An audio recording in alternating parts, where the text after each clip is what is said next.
So leo ikiwa ni siku ya Friday, jioni ya Jumatano Septemba 24, Ringtone ametushow habari fulani ambayo sio ya kufanyia mzaha, ajali ya gari lake, na alitupostia picha hii IG ya kwake akiwa juu ya trailer hii. Ameng'ara kama kawaida yake, ila kuna gari ambalo limebondeka sana kwa mbele kwenye bonnet, na kwenye caption Ringtone amemshukuru Mungu wake kwa kumwepusha dhidi ya ajali. Ameandika and I quote, "As I survived the accident, God's great." End of quotes.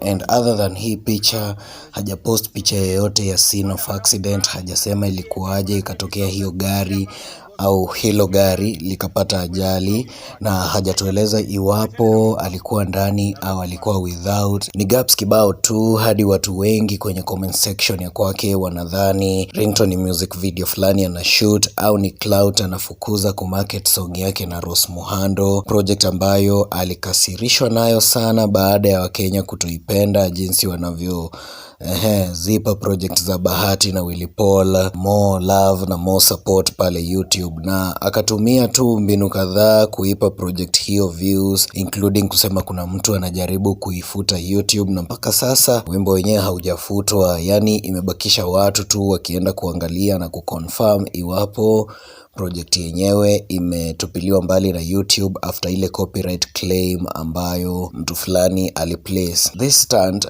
that is if it's not an accident, it's another way of keeping numbers coming. But if aligonga kitu na gari lake, then it is high time chairman wa gospel music aache kufilm hivi akiwa anaendesha gari. George Misati is my name, ndani ya Misati TV. Sub kama bado.